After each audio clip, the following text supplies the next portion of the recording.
going on, guys? It's Friday, August 6th, and the MMA Junkie Twitter mailbag is back. We're on the eve of UFC 265. Big interim title fight tomorrow night between Ciryl Gane and Derek Lewis. We have the return of Jose Aldo when he takes on Pedro Munoz. And a whole other host of fights, including Angela Hill versus Tisha Torres 2, Casey Kenny versus Song Yadong, and Vicente Luque versus Michael Chiesa. So great card there. We'll have you covered. We got John Morgan and the MMA Junkie on-site debut of our new-ish assistant managing editor, Matt Wells. So they'll have you guys covered all week. But until then, let's jump into this. First things first, Cody Garbrandt is set to make his flyweight debut December 11th against Kai Kara-France. Do you think Garbrandt will find success in the 125-pound division? That question's from Danny. It's tough to say if he'll find success because I think that anytime a fighter drops in weight, I mean, they're going to have a size advantage usually. They're going to have some things that they bring down from that heavier division that maybe the lighter division doesn't have, such as power.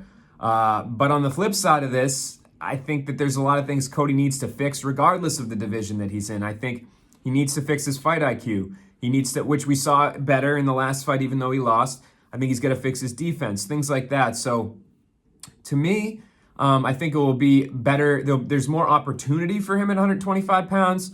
I don't think anybody, even if he rattled off a few wins at 135, would be screaming from the rooftops for him to get another title shot. Whereas at 125, you could make the argument if he beats Kai Kara-France, he's going to put himself right in that title shot position. I mean, there's a certain intrigue that comes when a fighter switches divisions. It seems to give them a little bit more of a boost. Like, well, he couldn't get it done at 135, but he's at 125 now. That might make things different. So I think for that reason, Cody's very smart in dropping down. I think this was the right time to do it.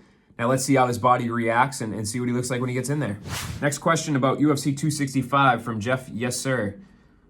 What's next for the Chiesa-Luque winner? One has to think they're close to a title shot with a win. I think they're close, but I don't think that this is going to get them there. Just looking at the state of the division right now, you have Kamaru Usman versus Colby Covington coming up in November. And then after that, I mean, you got Leon Edwards. He's still sitting there. He hasn't lost forever. So I would say if I'm the UFC, I would have Leon take the winner of Covington versus Usman. He's a guy that doesn't seem like he really minds waiting at this point. He's waited long enough. What's a few other months going to do of inactivity before he gets his finally long-awaited title shot? You also have Gilbert Burns. So for me, I think I'd do the winner of Vicente Luque versus Michael Chiesa against Gilbert Burns. Obviously, Usman and Covington fighting. Edwards gets the winner of them, and then the winner of Burns versus Chiesa and Luque gets the winner of the other side of the tree. So that's what I would do. Last question coming from Sports Fan at Sports Loyalist.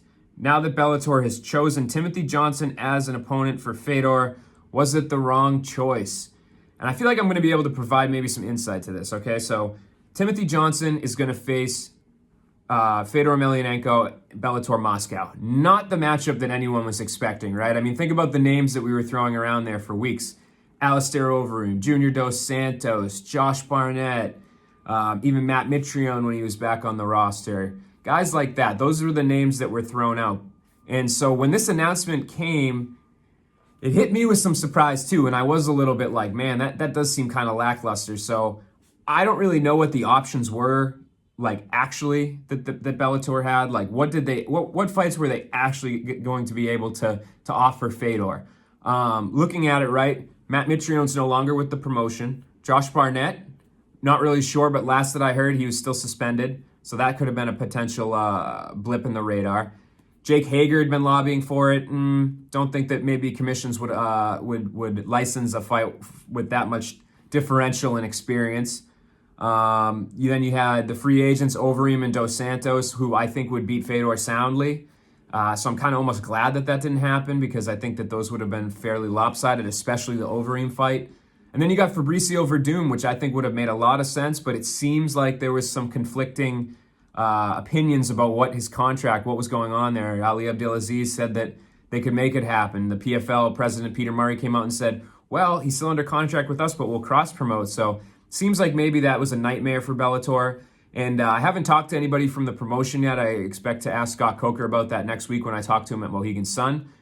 But I did hear from a source that this was Fedor's decision, that they offered him a few fights and he wanted to take a legitimate fight. They said you can have a legend fight or you can take a fight that will put you in some sort of title position. And he chose to take the tougher fight. So take that for what it is. But yeah, I'm kind of glad that we have a second Fedor retirement fight that we don't know the opponent for yet, because I think Timothy Johnson's actually gonna be a really tough fight for him. And as sad as that sounds, I think Fedor could lose it. So, well, I appreciate everyone sending in questions this week. Please continue to do so. You guys have been great since this thing started back before the pandemic. So keep it rolling. Enjoy the fights this weekend, and we'll have you covered on MMA Junkie.